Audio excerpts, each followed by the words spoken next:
샬롬 실만한 물가교회 새벽예배 오신 여러분들을 주님의 이름으로 환영합니다.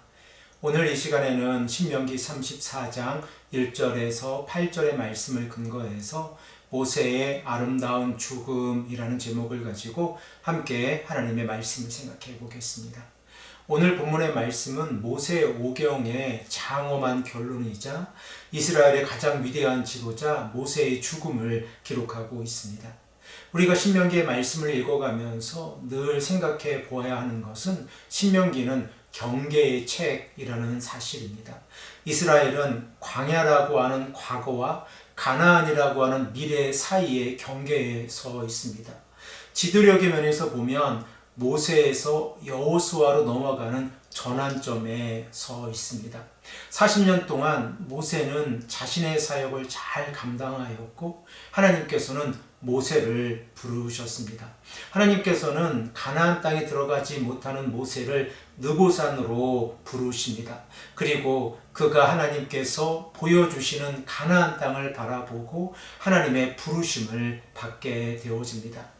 오늘 본문 말씀 1절에서 4절의 말씀을 보면 모세는 느보산에 올라가서 비스산 꼭대기에서 가나안 땅을 바라보게 되었습니다. 우리 다 함께 이 말씀을 읽겠습니다.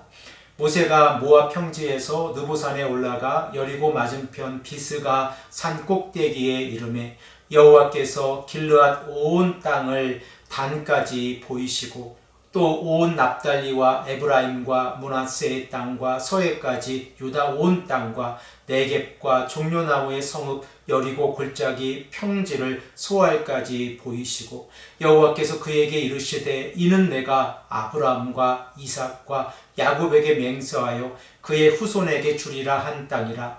내가 내 눈으로 보게 하였거니와 너는 그리로 건너가지 못하리라 하시매.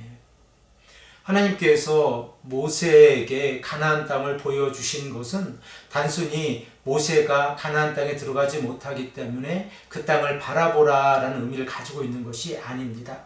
고대 근동의 법적인 관습을 생각해 보면 땅을 바라본다는 것은 그 땅의 소유권을 확정하고 법적으로 그 땅을 차지하게 되어지는 상징적인 행위입니다. 비록 모세의 발은 가나안 땅을 밟지 못했지만 하나님께서는 모세의 눈을 통하여 가나안 땅을 바라보게 하셨고 언약의 백성들이 가나안 땅을 차지하게 될 것이라는 것을 확증해 주심을 우리가 말씀을 통하여 생각해 볼 수 있습니다. 그리고 또한 이 땅은 하나님께서 아브라함과 이삭과 야곱에게 맹세하신 바로 그 땅이라는 사실을 하나님께서는 모세에게 다시 한번 말씀하고 있습니다. 이러한 의미에서 모세의 사역은 멈춤이 아니라 하나님의 역사가 여호수아를 통하여 이어진다는 사실을 우리는 생각해 볼 수 있습니다. 우리는 사명이라는 단어를 생각할 때에 완성이라는 단어와 연결해서 생각하는 경우가 많이 있습니다. 그러나 우리가 모세의 삶을 바라보듯이 사명은 준비가 될 수 있습니다. 언약의 백성들이 요단강을 건너 가나안 땅에 들어가는 그 시간까지 준비시키는 것이 모세의 사역이었다는 것을 생각해 보면 우리 또한 이 땅에서 살아가면서 우리의 사명이 모든 것을 완성하는 것이 아니라 하나님의 나라를 위해서 하나님의 뜻을 준비시키는 것이라는 것을 다시 한번 생각해 보아야 합니다. 본문 5절에서 7절의 말씀을 보면 하나님께서 모세를 여호와의 종이라 부르시고 계시고 이 모세가 죽음을 맞이하게 되었습니다. 우리 다 함께 이 말씀을 읽겠습니다. 이에 여호와의 종 모세가 여호와의 말씀대로 모압 땅에서 죽고 벳부올 맞은편 모압 땅에 있는 골짜기에 장사되었고 오늘까지 그의 묻힌 곳을 아는 자가 없느니라. 모세가 죽을 때 나이 120세였으나 그의 눈이 흐리지 아니하였고 기력이 쇠하지 아니하였더라. 모세는 120세의 죽음을 맞이하였습니다. 그러나 성경은 모세의 눈이 흐리지 않았고 기력이 쇠하지 아니하였다라고 기록하고 있습니다. 이 말씀을 근거해서 생각해 보면 모세의 죽음은 인간이 이 땅에서 이제 육체가 연약해서 죽음을 맞이하는 자연사가 아니라 하나님의 명령에 따른 사명의 완성으로서 죽음을 맞이하고 있다는 사실을 생각해 볼 수 있습니다. 모세의 역할은 언약의 백성들을 애굽에서 인도하여서 광야의 삶을 지나 요단강까지 인도하는 것입니다. 그리고 모세는 이 사역을 하나님의 종으로서 완수하였습니다. 그러므로 하나님께서는 모세를 하나님의 나라로 부르셨다는 사실을 깨닫게 되었습니다.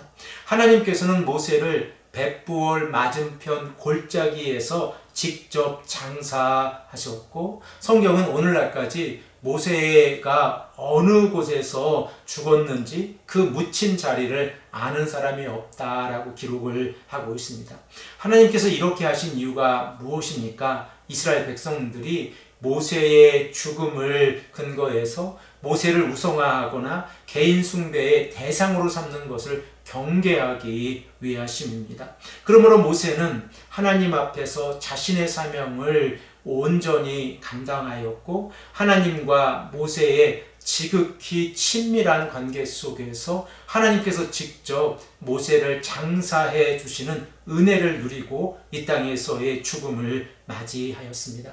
언약의 백성들에게 있어서 모세의 죽음은 슬픔이지만 지도자는 사라지지 아니하고 하나님께서는 여호수아를 통하여 그 사명을 감당하게 하셨다는 것을 우리가 생각해 볼 수 있습니다.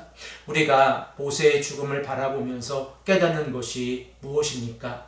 모세가 하나님 앞에서 자신의 삶을 마무리하는 그 시간까지 충성을 다한 것처럼 우리 또한 하나님의 말씀에 충성하고 하나님께서 우리에게 명하신 그 뜻대로 살아가는 것입니다.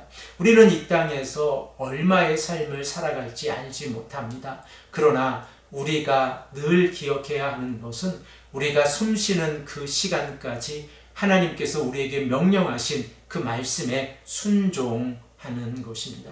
본문 8절의 말씀을 보면 언약의 백성들이 모세의 죽음을 알게 되어지고 30일 동안 모세를 위해서 애곡하였다라고 기록하고 있습니다.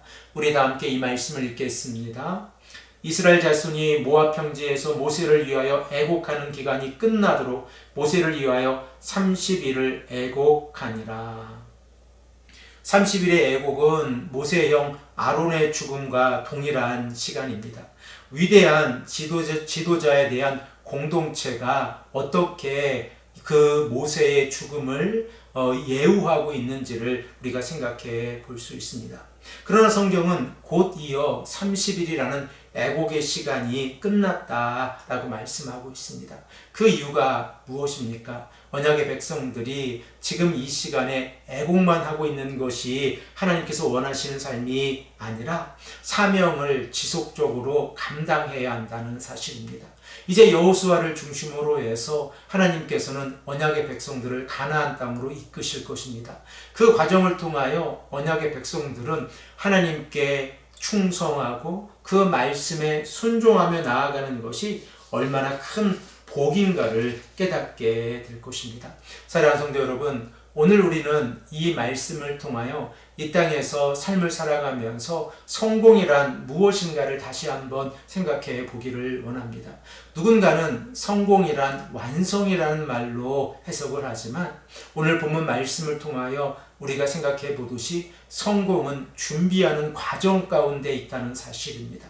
우리가 하나님의 사람으로 하나님의 뜻을 준비하는 그 과정이 하나님 앞에서 성공이라는 것을 생각해 보면 하나님께서 우리에게 요구하시는 삶이 어떠한 삶인가를 깊이 있게 묵상하고 오늘도 하나님의 말씀에 순종하시는 귀하고 복된 성도님들이 되시기를 간절히 축복합니다. 함께 기도드리겠습니다.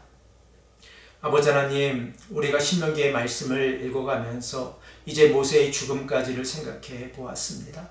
모세가 하나님께서 부르셔서 이스라엘 백성들을 애굽에서 요단강 앞까지 인도하는 것이 사명이었고, 그리고 그의 삶이 완성이 아니라 준비의 과정이라는 것을 생각해 보았습니다.